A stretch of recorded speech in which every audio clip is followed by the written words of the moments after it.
All right, all right. Hello, everyone. This is Boz at Men Speaking Out, and I am here with Daniel Ratner. Am I saying it right, Daniel? I want to make sure I Yes, get your right. name correct. Correct. Yep. Um, we are talking about Daniel's fantastic book. But first of all, before we get started, the book, I'm so excited. I'm getting ahead of myself. This is episode 88, and the title of this podcast is called Navigating Emotional Vampires. And I am joined today with Daniel Ratner, and he is the author, Coach Daniel Ratner, as a matter of fact, and he is the author of Emotional Vampires: How to Protect Your Happiness from People Who Suck You Dry. Daniel. That's a heck of a title. Thank you. You've I got to worked a long time. Believe me. you got to share with me, my friend. You got to share with me, first of all, your definition of vampires, and Yes. secondly, a little bit about yourself.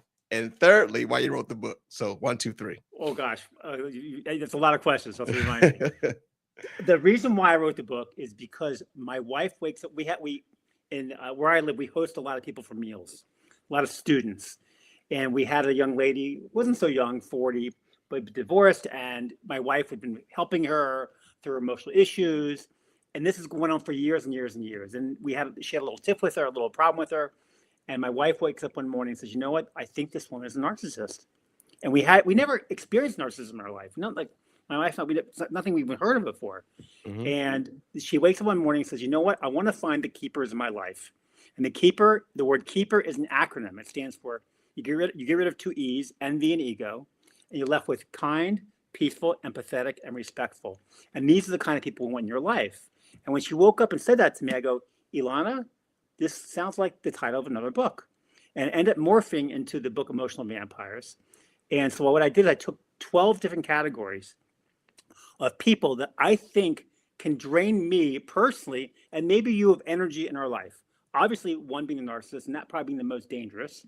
But then you have the drama queen, you have the nonstop talker, and you have the projectors, and you have the overly dependent, and you have the second guessers, and the emotional constipation people. And then you have a category called brothers, sisters, parents, and in-laws. And these are all different categories of people that drain us of energy. And the reason why I wrote the book is to really, so at the end of the book, you do what's called a friend audit. And so you can find who's bringing you happiness in your life and who's draining you of energy. And because you have to control your happiness, no one else can do it. Now, obviously, certain people you have to have in your life, like your Mhm. boss, or your wife, or your parents. So Mhm. how do you make those relationships healthy? And I talk about how to say I'm sorry. I talk about forgiveness, and really the whole idea is to find your keepers in life. And so the reason why I wrote the book is because I teach a lot of classes on relationships, dating, and marriage. I have a book called Sunscreen Love: The Four Phases to Find You Want, and from that morphed into a book on self-esteem called Never Feeling Loved Again, and now this third book called Emotional Vampires has made its way out into the public foray. And this is what I'm doing. I'm just teaching. I want to make passionate relationships. I want people to be happy, because you're only as happy as your worst relationship. Yeah. Okay. That makes perfect sense. And here's the thing, right? I mean, relationships are complicated, right? I mean, I want to argue with you right off the bat. They okay, don't have to be complicated. okay. They don't have to be. People make them complicated. When I was on a podcast last week with a woman who's a PhD in psychology. She goes, "Coach, you make things seem so easy." I go, "Well, you're making them complicated. Don't make them complicated." When I talk about marriage, I talk Sure. about what speaks to a man, what speaks to a woman, what love is to a man, what love is to a woman. And for women, it's what I call the 4 A's: attention, affection, appreciation, and awareness. Hmm. And for men, it's respect. That's really what we need.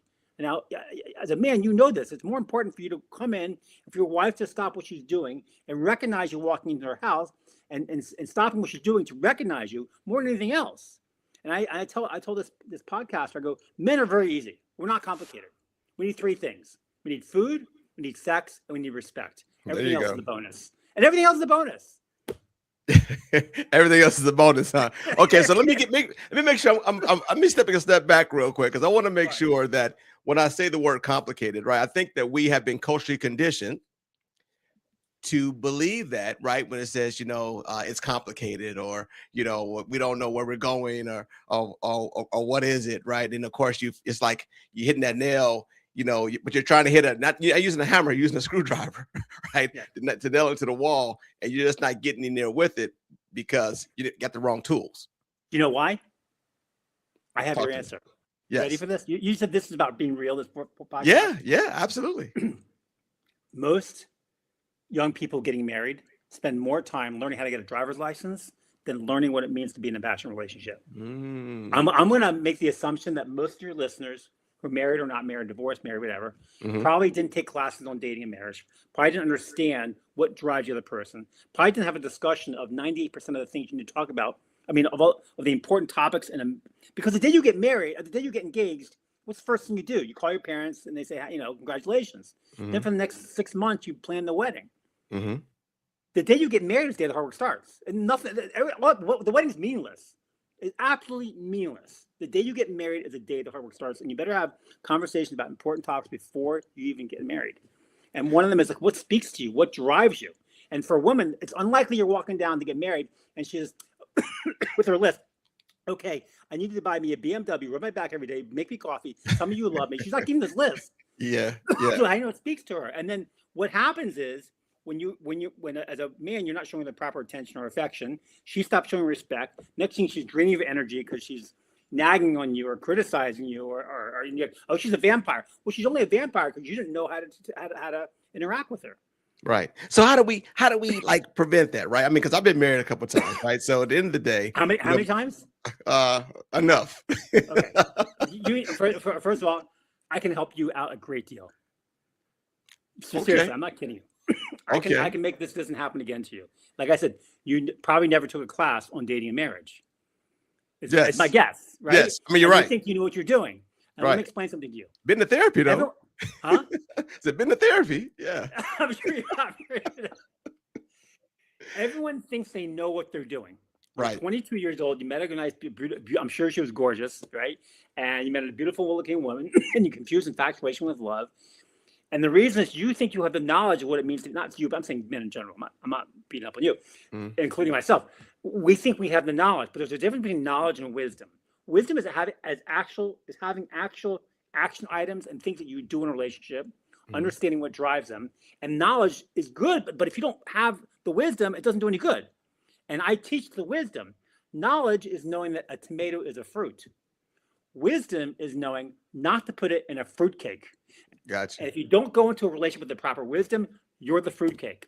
Don't be a fruitcake. That's very interesting. You say that, right? Don't be the fruitcake. Like that can be taken in any kind of context, right? For that matter, right?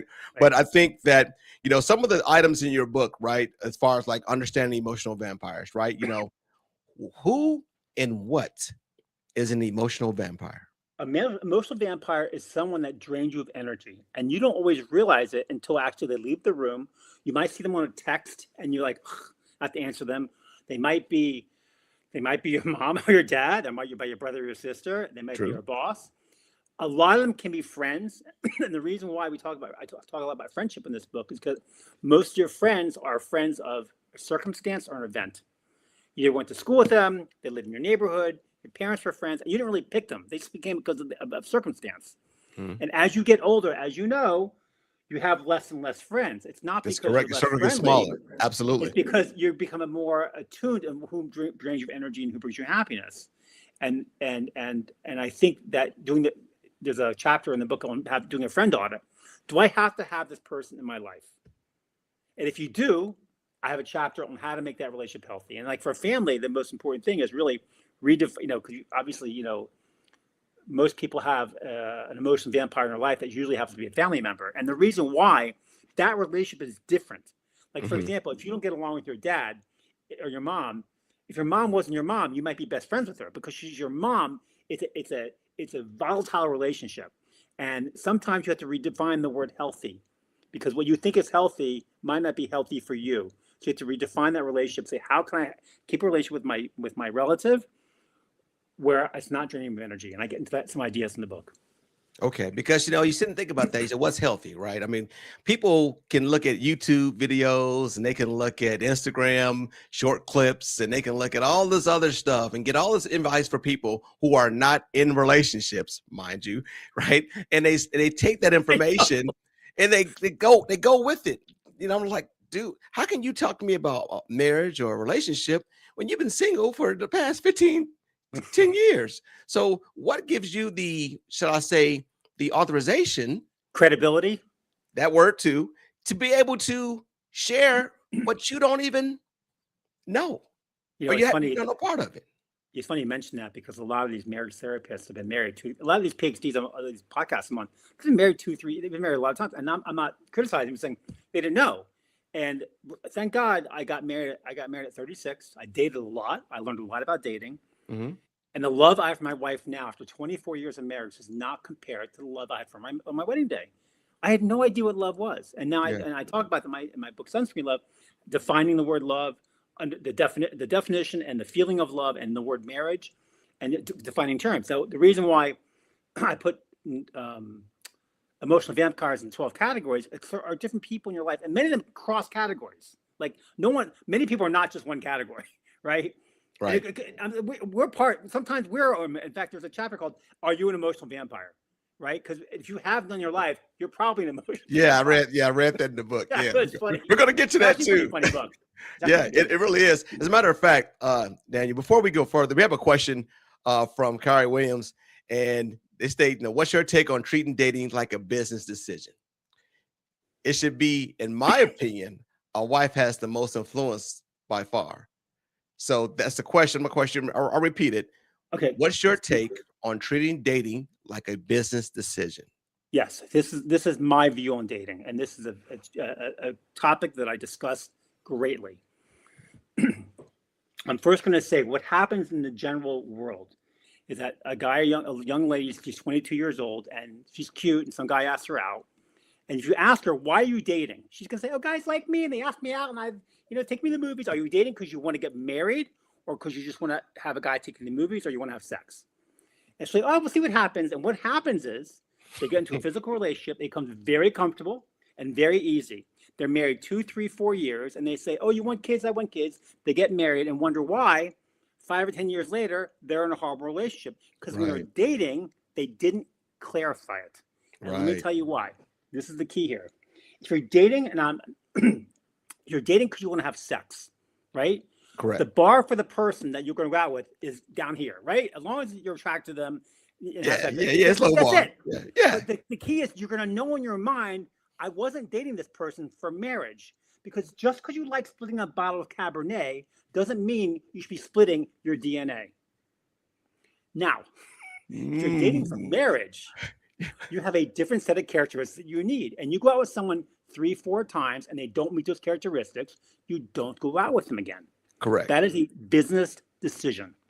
I am dating for marriage, not just for sex, not to take a girl to the movies. I'm dating for marriage. If they don't meet those characteristics, I am not going out with them again. And this is why sometimes in the more religious communities, they have better marriages because they're dating for the purpose of marriage. I'm not saying nothing. I'm not going to judge anyone who would date for sex. Great. But at least clarify it. It's when you don't clarify it. I'm dating because this girl's cute. I met her at a bar. I want to ask her out because I want to get her in bed. Fine. I understand. It's great. I'm not doing what we want. Or I want to take a girl to the movies, right? But you get in this comfortable position where it's easy and they're nice and you don't have kids and you don't have, you're probably not in your 50s with important jobs and so you don't have this pressures of the world going down on you and it seems comfortable and you get married and you fail. And by the way, if you take 100 marriages in the world today, how many get divorced? I think 8 out of 10. It's 80%. It's a lot, right? Yeah. I don't think that high, but let's just say it's 50. Of the ones that are not divorced, how many of them do you think are passionate, happy, loving relationships? Well, I believe, according to the book, you said 10%, right? 10%. You're walking down the aisle today, and you're in love. And you think that love's going to last forever. Do you know why? Because you're 25, 30 years old, it's easy. But the longer you're married, the more you have to romance that relationship and turn that passion, that lust and desire and infatuation into love. And if you don't romance the relationship, your love is going to burn. Okay, I got you. And let me backtrack. I believe I was saying that 8 out of 10 people I know in the African American community are married, right? So basically, that's 80% of us are walking around here single parent households, right? It's insane, but horrible. Horrible. I digress. So, by the way, I want to help. Yeah, I literally, I speak, although wherever I speak for free. I have one community now paying me to speak because I don't want to go there. It's Columbus, but whatever. I mean, they're fine, but like, I speak everywhere. I don't, this is like my charity. Like thank God I was successful in business. So this is kind of what I do as I've given, in fact, sure. my, this is the first book I'm not giving away. My last two books, when I travel, I give away copies of my self-esteem book, 1,000 copies of that. I'm almost out. And I gave away 1,000 copies of Sunscreen Love, and I give it out. And it's, I want to help people. I want people to be passionate relations. I want you to be in love with one person the rest of your life when you're 60s and 70s and 80s, where the physicality, I mean, the looks is not driving the relationship, Exactly. but the emotional connection, right? Exactly. Because they had at one time, they had parts that were perky that now look like beef jerky. Right? And they have parts that in their 60s and 70s that are sagging and dragging, but you're still madly in love. You're still having a physical relationship. Okay, not as much. You're not doing it every day. I get it. You're 80 years old, but you're still having it.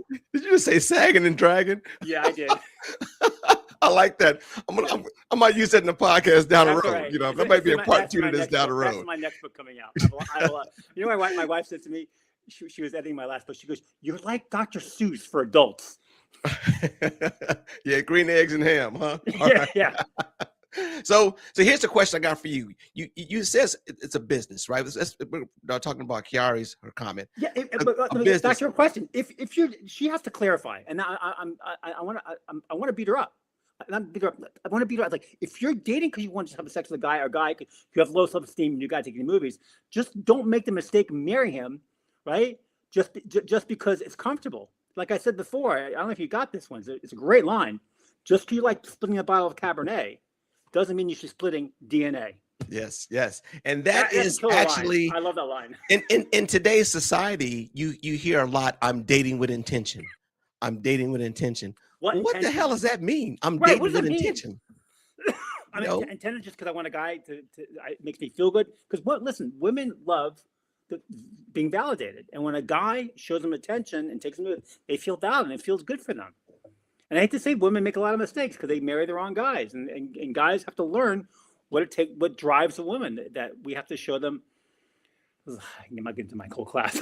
No. No, I mean, like, you have no idea. No one told you. No one sat when you sat. Your father, you know, probably didn't see you down at 20 years old and give you the story. By the way, this is all my book, Sunscreen Love. Everything in here, what it takes to be in a path, from dating all the way to marriage.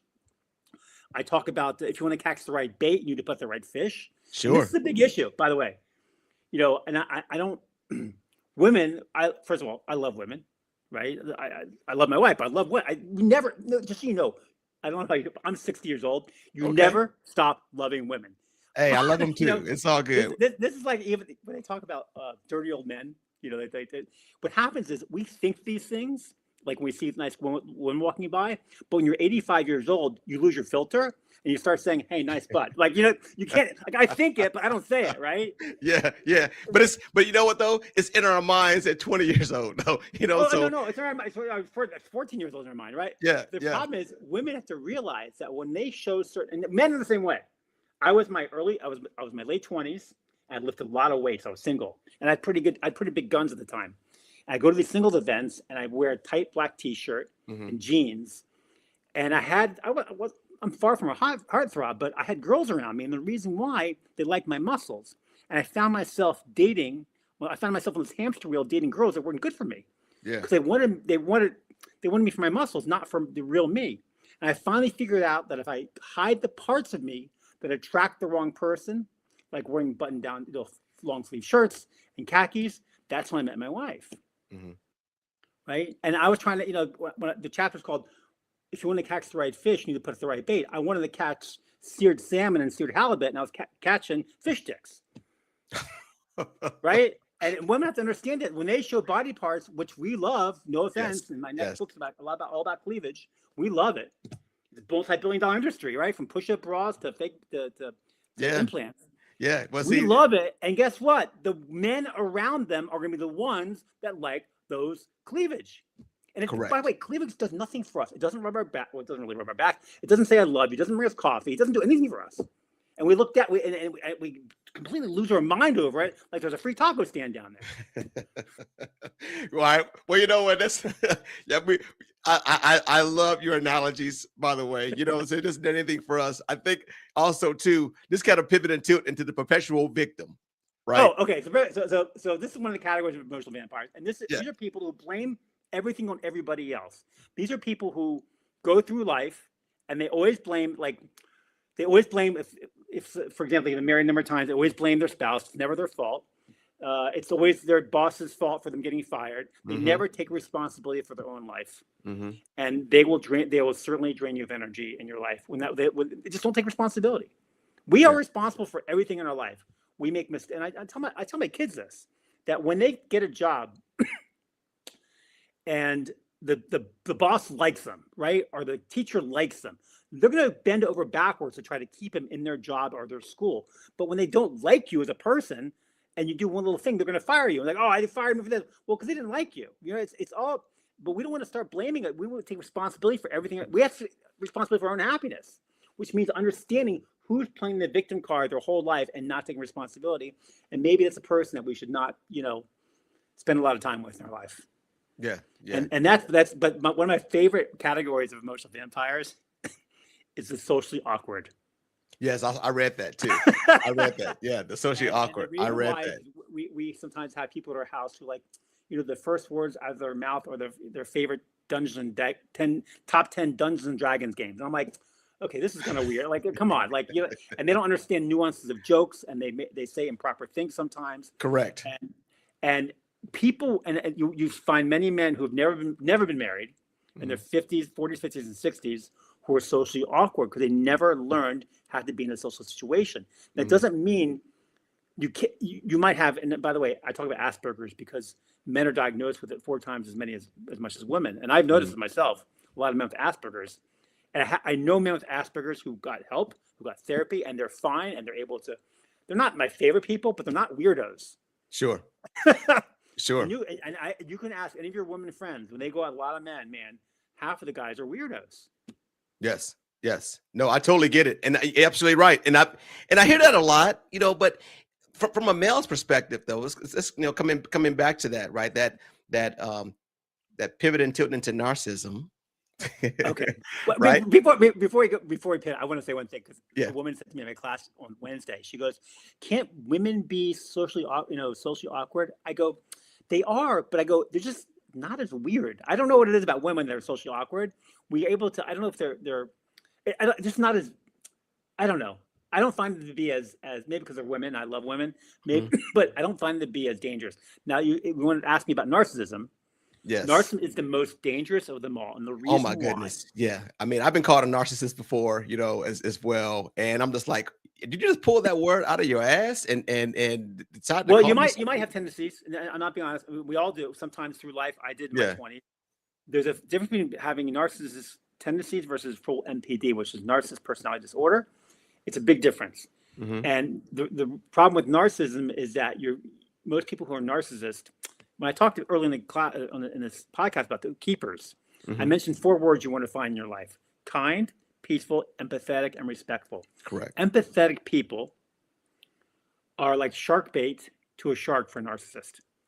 Because empathetic people, which I am one, I like to give myself. Yes. I love to coach people. I love to give to people. I like to donate things. I like helping people. And narcissists love to take. And when they find a woman or a man who's an empathic, they put their claws into them. They love bomb them. In fact, many times, not all the time, but many times, narcissists are very charismatic, and they get them to fall in love with them. Next thing you know, they're not in a relationship; they're in a manipulationship. Okay. Well, so you mentioned before we start talking, a narcissist sniff test, and I put together in the book different things that you can ask to find out if someone is potentially a narcissist. Yes. I don't know if you want me to go through this or not. Well, but give the listeners a couple questions, right? Because I got it right in front of me. If they have lots of past relationships and they blame the reasons why they failed on somebody else and didn't take any responsibility, because most of the time relationship, there's his truth, her truth, and the truth somewhere lies in the middle. Correct. And usually people need to take responsibility. If they're not, it could be a sign. When you can ask them to do you a favor, and if it's something they don't want to do and they get nothing out of it, you'll find they'll make excuses about it. If you ask them to do something they didn't enjoy to do more. They'll act bored. They'll complain. My favorite one is called it's the yawn test, because yawning shows that you have the capacity for empathy. So when you're at a table and one person yawns, many times the whole table yawns. And if you're with someone who may be a narcissist and you yawn and they don't, that's a sign that maybe you're better off being alone. you know, Okay. I got you. I got you. Yeah, because at the end of the day, I think that a lot of people use that word loosely, and they don't necessarily understand exactly, what it means, right? The problem is it's a wide range. And I don't want to claim I'm a narcissist expert, but it's a very, very wide range. And it could be that, a lot of time narcissists come from the fact they have severe low self-esteem. And either they were overindulged as a child or underindulged. I mean, I may be saying it simple. Again, I'm not a psychologist. I don't want to get too deep into this. But what happens is they end up gaslighting you, and they end up, and next thing you know, the problem is, let's say you're the wife and your husband's a narcissist. Everyone loves him. All his coworkers love him. His friends love him, and all he does is abuse you. And it's abuse. It is abuse. Yes. Yeah. I mean, it really is. I mean, I'm definitely not supporting that behavior whatsoever. It's just that, I find people that use it loosely, and they just want to, you're narcissist A, you're narcissist B, narcissist C, narcissist D. And it's like, dude, slow down. Do you even know what the word means? Do you even know what you're saying?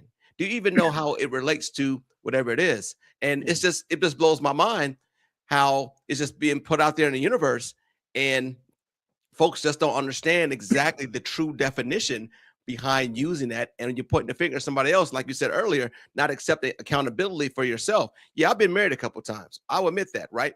But it's her story, it's my story, and it's the truth. However, I always tell folks I own what I own, right? Basically, it wasn't all her. I got a lot to do with it too. Okay, there you go. That shows you're not a narcissist. Yeah, exactly. And I've said that all the time. I own what I own, right? Exactly. Yeah. And hopefully, but through mentoring and coaching and therapy and prayer, you get better at this kind of thing. Prayer. You got to ask God for help, man.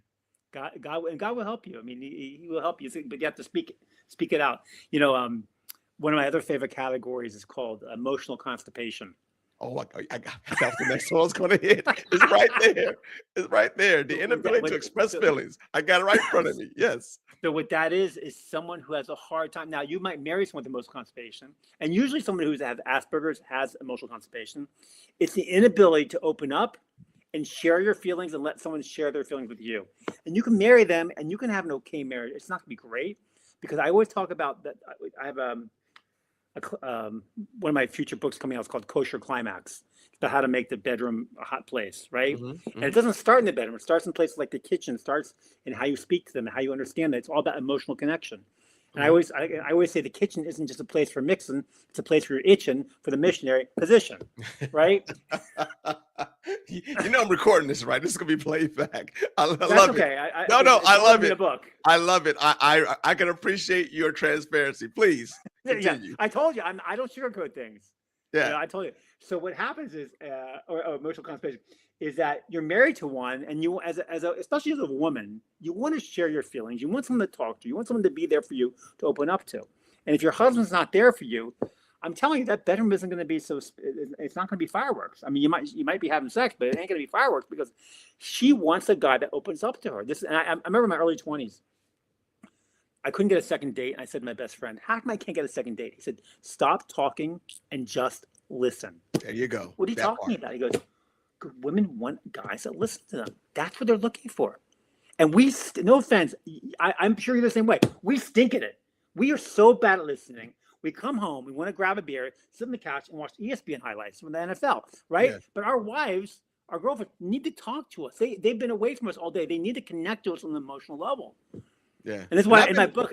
Yeah, and I've been, I got to be honest. I have been guilty of that behavior, because you come in from a long day, you want to just kind of like some time to detox for a second, right, before you actually. I get it. Yeah. I don't blame you. Here's the thing. You have different needs than your wife. Yes. Right? Yes. So how do you recognize those needs? So it's in my book, in my Sons from Your Love.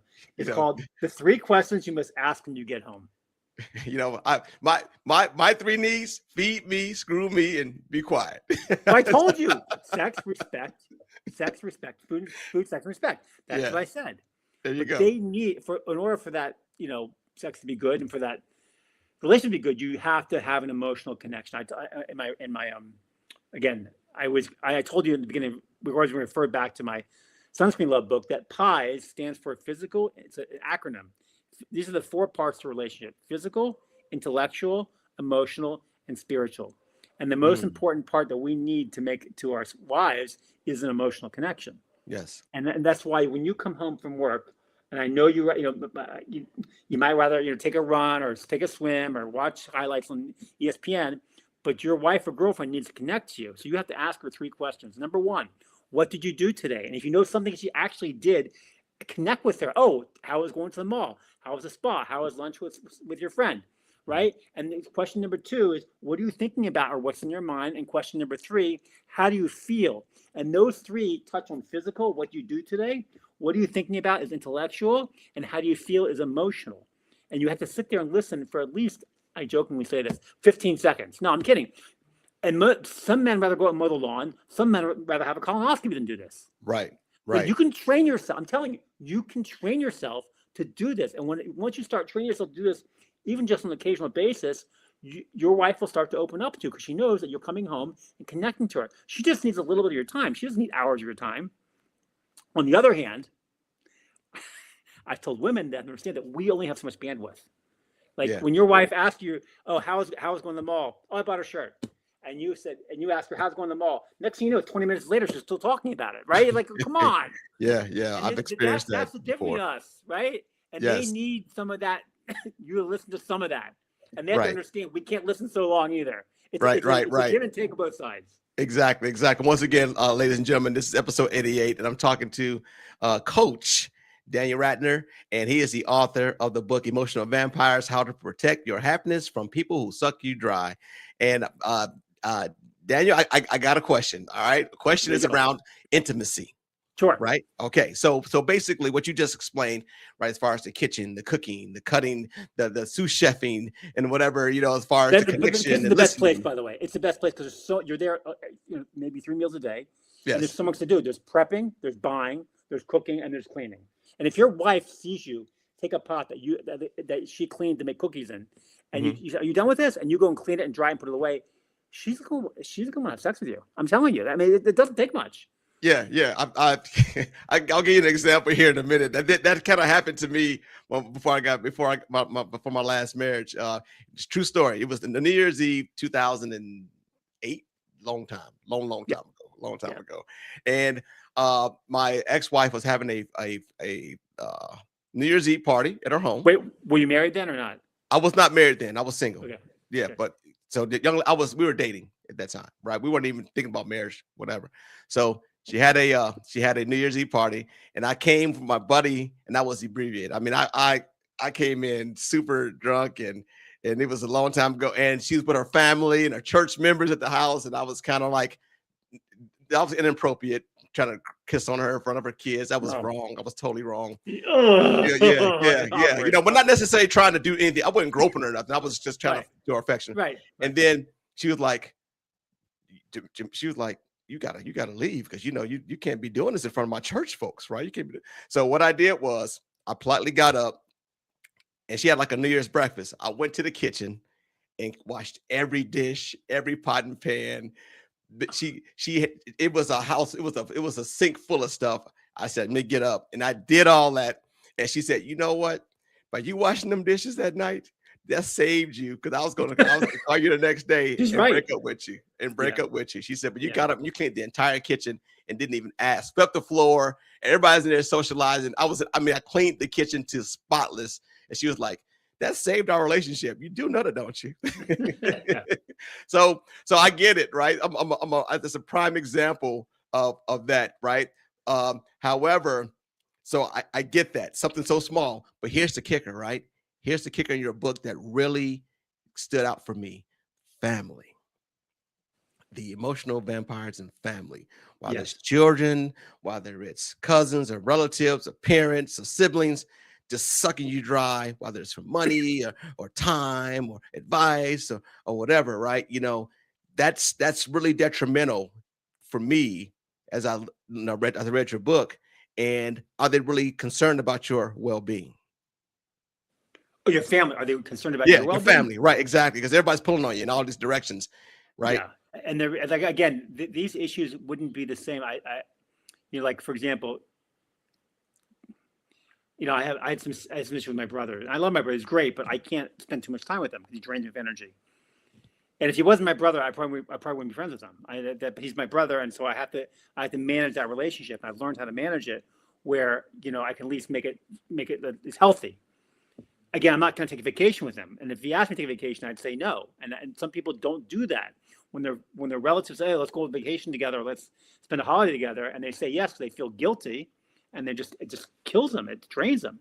So again, redefine the word healthy. Another thing you have to do is sometimes time box, which means if you're going to go into a situation with a relative that drains you of energy, you have to limit your time with them, which means maybe I can't spend Christmas with them, but I can meet them out for coffee on Christmas Day or something. You have to decide what, and the next thing you have to do is put your emotional separation and protection on, which means I call it Rain-X.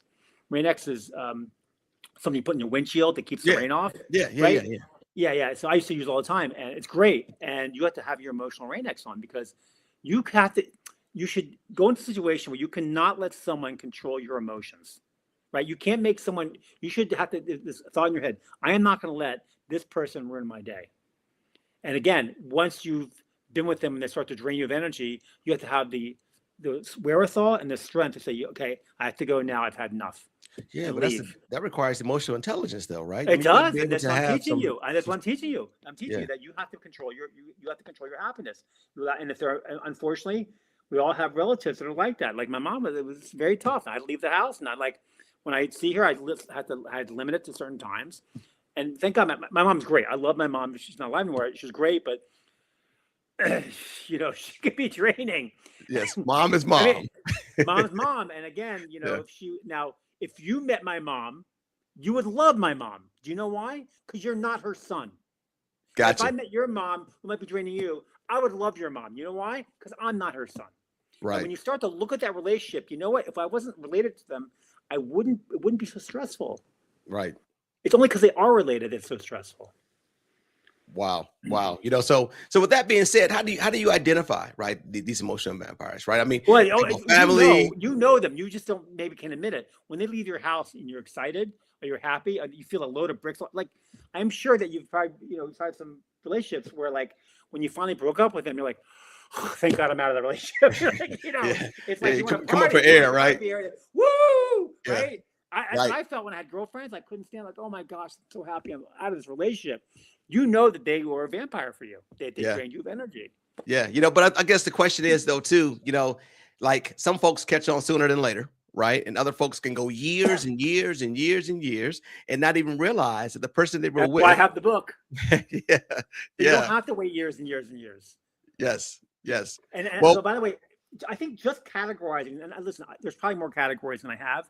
I included like terrible twos. I included teenagers. yes, I saw that, read all that, yeah, in the book too as Yeah, well. Right. there's a lot. Toddlers. I was like, toddlers. I was like, wow, okay. But they do drain you, and the reason why I put them in there is a really good life lesson you can learn from toddlers that you can Mhm. apply to other parts of your life, and that's why I put it in. But again, if I'm going to give a problem in the book, I'm going to give a solution, and so this is why at the end I use the acronym Keepers. You Yes. want to find people, and empathetic people. I'm going to tell you this right now, and this could be back to narcissism a little bit. Empathetic people can say, I forgive you, and they can say, I'm sorry. And people who are narcissists have a hard time with this. They can't forgive someone. They can't say, I'm sorry. They can't say they're wrong. And this is why you want to have people in your life that are empathetic because that's a person you can share your feelings with. They Mhm. feel your pain. And hopefully that you'll also feel their pain and able to share if you're an empathetic person. If not, you might be a narcissist, but you have your claws in them. But Yeah. it's very important to understand that empathy is a very important trait to have in a relationship. Yeah. So when you get married again, if you get married again, you want to find a woman that's very empathetic. Oh, absolutely. Absolutely. I think, I'm a husband, I want to be a husband one day. Right. So I get that. But at the end of the day, I want to bring my best self to the table. Right. I want to be the best me. So I used to always say, I'm listening to understand, but now I kind of changed that whole process. Now I'm listening to be transformed.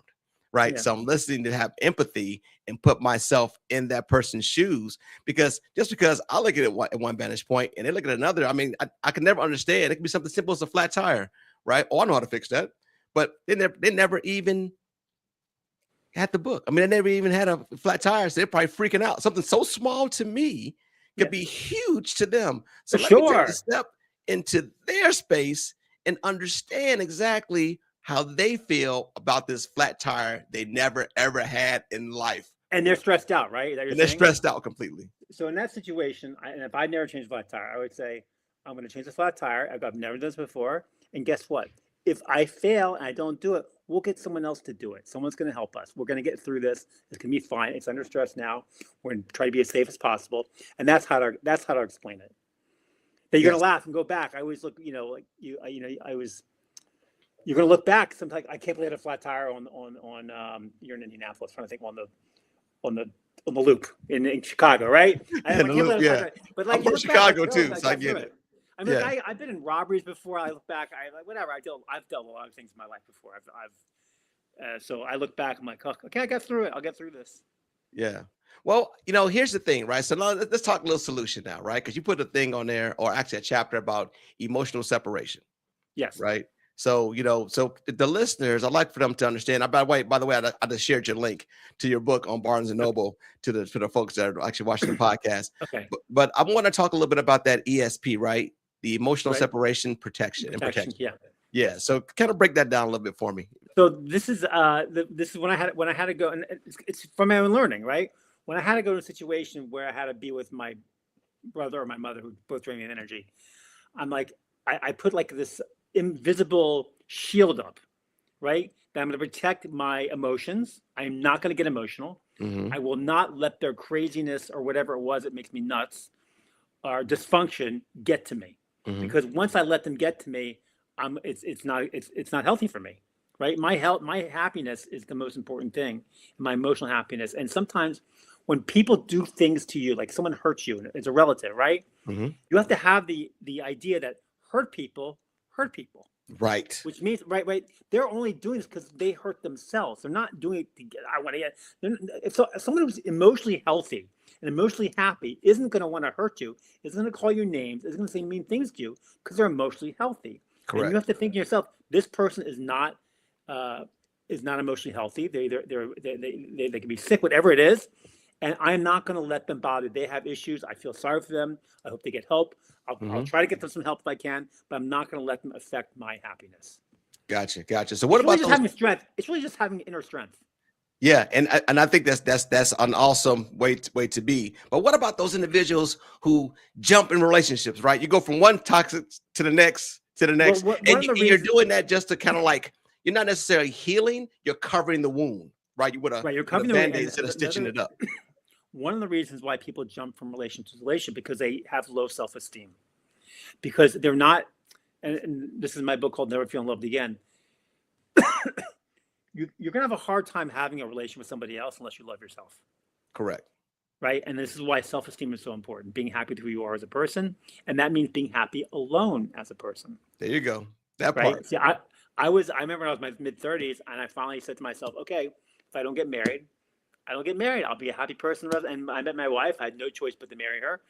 And thank God our relationship's off the charts. And I'm saying something, I'm going to tell you something funny. It's not funny, it's real.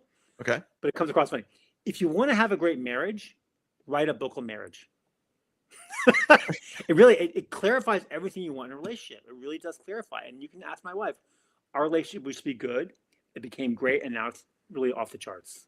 I don't criticize my wife. She doesn't criticize me. There's no more yelling in our relationship. I accept her for who she is. Is she perfect? No, she's not perfect, and I'm not perfect. Mm-hmm. But we accept each other for who they are. And I realize and by the way, I'm going to get in this. This is a very important point. I talk about it in some of my books. Mm-hmm. Defining the word love, right? Because when you're going to a relationship, you have your definition of the word love. The person you're going to marry has their definition. And you don't match on those two definitions, you're going to have a hard time. With marriage also.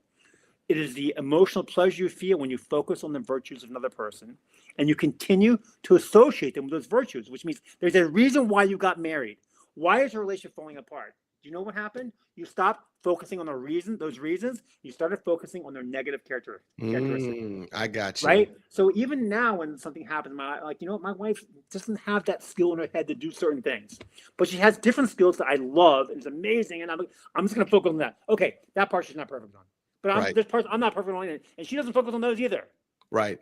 Right. She focuses on the positive characteristics of me, and we have a great relationship. Well, how do we tell people? How do we not? We can't make any money doing this, but how do you like shift the mindset of individuals to think that way? Because folks use love loosely, and You're all the time. Okay, you're taking me down a path here. So I said we use the word love. We have one word. Let me explain something. First, I want to say something. Sure. You're an excellent host. You are so good. Well, thank you. I mean, I've been on lots of podcasts where you're very, very good. I just want to say that off the bat before I might forget later. So just, you're going to be very successful with this. Okay. So in the northern Alaska, the Inuit, they have 50 words for the word snow, because you have wet snow, you have thick snow, you have icy snow. And as you know, living in Indianapolis, in Indiana, there's different snows, right? Snow that falls and melts, and snow that piles up. So we have one word for love, right? I love my brother. I love my kids. I love my dog, and I love pizza with black olives and mushrooms, and I love my wife. Okay. Did you get my point? I get your point. Right. Right. I get your point. We use the word love for all these different kinds of things. And I want to make another point. It's very important. Telling your wife, I love you, means absolutely nothing. Right. It's not bad to say, but what's more important is that they feel like that you are in the act of loving them. Love is not a noun. You have to turn it from a noun, I love you, to a verb, I am in the act of loving you. Gotcha. Which means these are things that I do on a daily basis to show you attention, affection, appreciation, and awareness of your needs. Gotcha. And when you show that thing you mentioned earlier about spicing up the bedroom, that's where it comes from. Yeah. It doesn't come, and how many people, and maybe even yourself, right? Who are single and had a relationship with a person where they had backyard sex and closet sex and kitchen sex and mile high sex, and it was off the charts. They get married and now they're divorced, right? Yeah, it's crazy. It's insane. With a bad back and a back full of sand, right? There's nothing, an injury. See, here's the thing too, right? As well, I want to add to that. See, the thing is, when you're dating and you're going through all this situation, and of course, there's folks out here that know me personally that listen to the podcast. So please, folks, take this and take it to heart. When you're dating someone and you're actually going through the motions and you're having all this crazy and passionate, exploration of each other and doing whatever, and then you get married, and then you say, you know what, I can't look at her like that anymore. She's my wife. I can't do that. I can't, be in that space, because now life has happened. You're going to work, you're getting up, you're making coffee, you're doing this, you're doing that. You're too exhausted. And I do want to say something. And so now that whole dating, because when you're dating someone, you don't see them as much. So you're actually, it's absence, that makes the heart grow fonder. So you see each other. Now you're just like, in passion, but you wake up every day with each other. It becomes like. So it's called monotony. Mm-hmm. And it happens on average every 7 years. It's called the 7-year itch. It's a movie by Marilyn Monroe, where men start to look. And so, I'm a religious Jew. So we have a law that we follow where the men and women separate for about 12 days a month.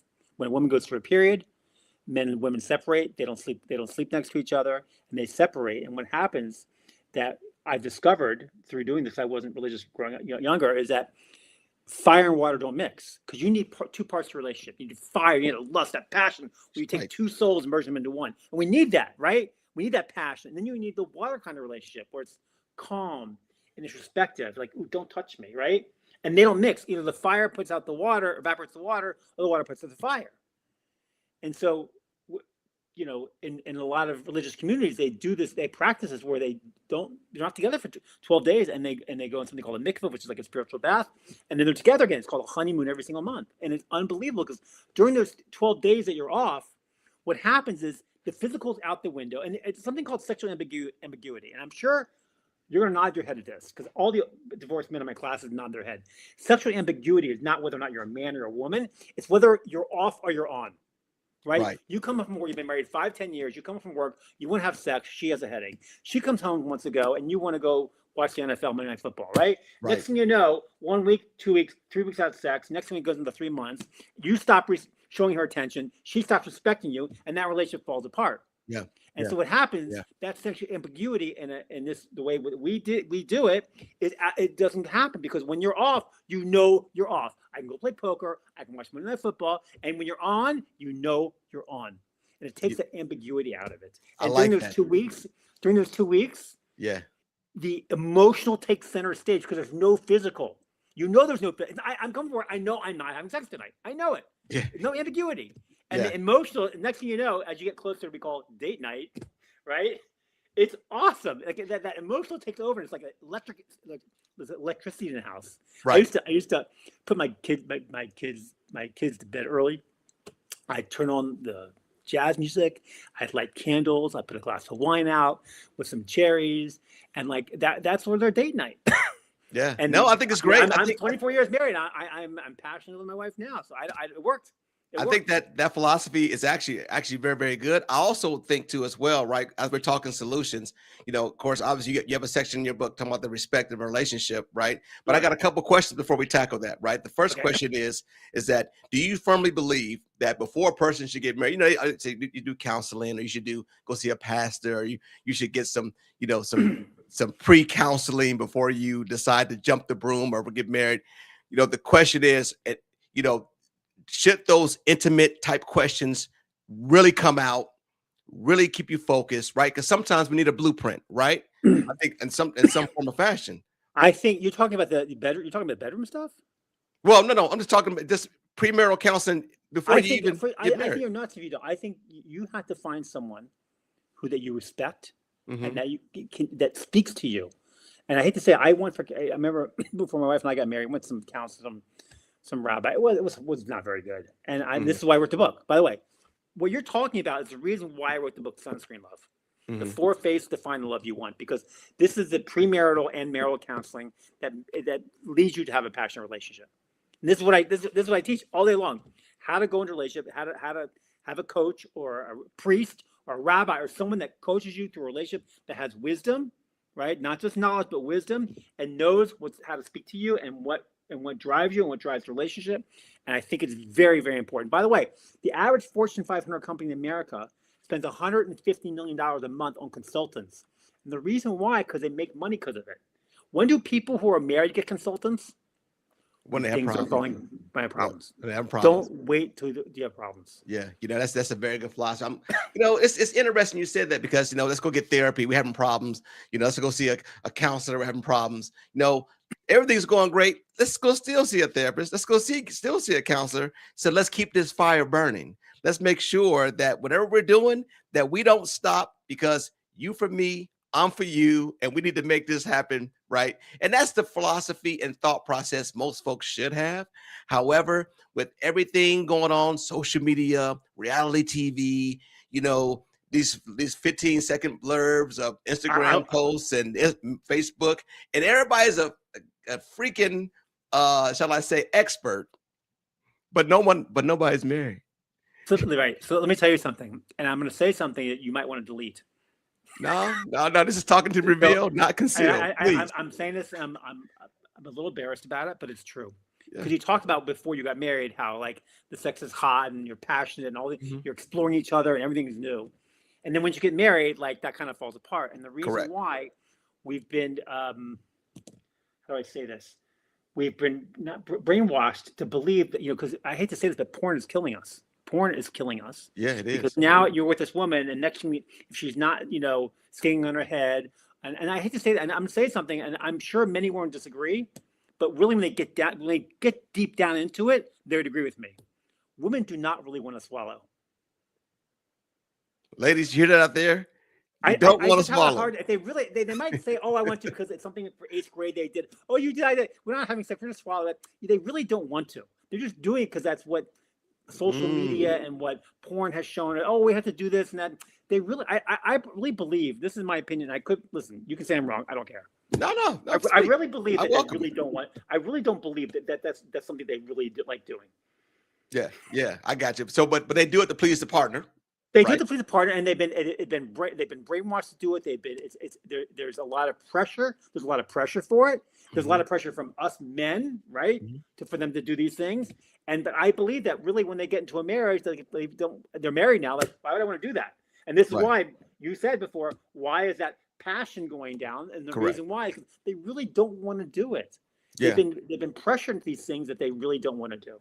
Yeah. It's interesting too because my next podcast that we have coming up this same week is talking about the challenges with porn, right? I mean, Oh it's yeah, I'm talking about that, and what happens is that a person who just, comes watching that so much, and they're trying to say they got this image in their head of this woman, and then of course they're having sex with their wife, but they're thinking about this image, and so they're expecting for their spouse or significant other to do the same thing what they saw on video, and so now it's like you're not as interested in doing it because you're so you've adopted this vision yeah. that's not even real. I love dogs. I pet a dog. I feed a dog. I walk a dog. Right. But Hmm. maybe your wife's not a dog. You get my point? Like, I get it. right. And like we treat people like this, and this has become a very poisonous thing in relationships. Hmm. Hmm. And I think porn has been very poisonous to marriages for that Oh, reason, because absolutely. the expectations are just women don't want to meet those expectations. And Yeah. this, he stops showing her attention. She stops showing respect. When in a relationship, when respect goes unchecked, that marriage is going to be wrecked. And you may be the suspect. And in retrospect, it was cause and effect. Yeah. Yeah. Absolutely. So, with that being said, we're going to shift into the final one I want to talk about, and that's Okay. respect. Right? You got respect for relationships, right? The Yeah. importance of Yeah. respect for relationships, right? You know, to make it successful, it's got to be fundamental, right? Hmm. So, but once again, there's so many outside influences. There's so many. You got folks in your ear, not just Yeah. not just reality TV and social media, but you got people in your ear that are giving Yeah. you marital advice who aren't even married. Yeah. I think one of the keys to marriage is thinking before you speak. And I think a lot of the when you're emotional, right? If you're arguing with your spouse or heated battle, nothing good happens when you're emotional. Nothing good. In fact, I have in my Sunscreen Love book, I have a chapter called the 24-hour rule, which means, and people say, oh, you should never go to bed angry. False. Go to bed angry. Wait Hmm. until you're not emotional and discuss the issues. Hmm. 98.5% of arguments in a relationship are about stupid little things, and the other 1.5% should have been talked about before you got married. I'm being honest Yeah. with you. They're not stupid little things. I have lots of Yeah. examples I give in my classes. Yeah. And when you think before you speak, you're gonna not be emotional. Like, you know what? I could say this now, and it's not gonna come across good. It's gonna come across me not validating her or criticizing her or attacking her. I'm not gonna do it because I put my marriage on a pedestal and I Yep. do everything to protect it, which means I Yep. don't have to say it now when I'm emotional. I can say it in a day or 2 days later when I've had to think about it. I've had a thought, nuanced how to say it, because when you need to think, you need to say something to your spouse or criticize them, there's a way to say it, there's a Yeah. time to say it, there's a place to say it, and there's a person to say it. And when you think before you speak, you'll save a lot of hassles in relationships. Yeah. Yeah. And that respect shows because that person is not lashing out at me and criticizing me in the moment. Wow. That's very powerful. I think, like I said, I was married for 15 years, and so if I would have had a Daniel or a emotional Oh, vampire book, you'd still be married, and I you'd still be I, happy. I still Like I would be said, married, right? you'd Like I still said, be once married and again, having, you like know, you said earlier in the podcast, having yeah. lots of sex in your 70s and 80s when things are sagging and dragging. I absolutely love it.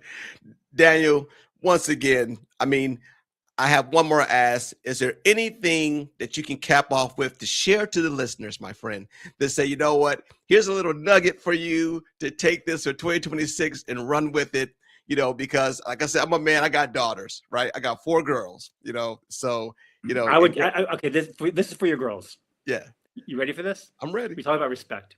I'm gonna give you, and this is my book, Sunscreen Love. I would tell them that when their husband or walks into the house and he's been at work all day, and they're at home and they've been doing what they've been doing all day, work, whatever, too, that they should get their phone as soon as the husband walks in. Hey, you know, Sarah, I have to go. My husband just walked in, loud enough for him to hear you, and Hmm. say, "Click, hi, honey." Game changer. because what's happening is he's recognizing that she's stopping what she's doing Yes. to recognize he's walking into the house. And for him, by the way, that's more important than her running up and hugging and kissing him, which doesn't happen after 2 weeks of marriage anyway, as you know, right? That doesn't happen anymore. She's in the kitchen talking to her friend and ignores you as you walk in the house. That shows a lack of respect. Men need to be respected. And for men, to tell you the truth, that's pretty good. And by the way, my wife does it to me all the time. And my wife doesn't talk on the phone. She's faking it. And I know she's faking it. And she knows I know she's faking it. And I don't care. I don't care. As long as it makes my marriage Just the happy, psychological it's thought of actually it fine with me. happening, right? Exactly. Sometimes you have to, manipulate in order to capitulate. So that's the way it works. You know what? This has been an outstanding podcast with you, Daniel. I really appreciate you. Thank you. I'm going to share. I'm going to share a actual screen share, and I want to share your book, and hopefully it will be shared. Let me see here. There it is. There we go. I'm sharing it on the screen so folks can get a copy. Yeah, right. And this is at Barnes and Noble, folks. Please pick up. And Amazon. And Amazon. Okay. And it's also, if you go to CoachRatner.com, there's links to my last 3 books, also to Amazon. And there's a list of all my classes and my podcast, Coach Ratner Podcast. And I also have a YouTube channel, Coach Ratner YouTube channel, Coach Ratner Podcast YouTube channel. And I, love speaking. So invite me somewhere. I sure will. You know what? And as a matter of fact, when I write the description and post this podcast for the world to see, I will add all those URLs so people can access your book from either Amazon or Barnes and Noble or your YouTube or your actual website itself. We will show you the love, my friend, that you have given us today on this podcast. Once again, I appreciate you. I thank you so much. The happy MLK Day today for folks as well. Yeah, happy MLK Day. That's right. Yeah, and I want to make sure that we keep this party going. Daniel, you're a champ. You're a winner. Thanks so much. I appreciate you. Thank you. All right. Bye-bye.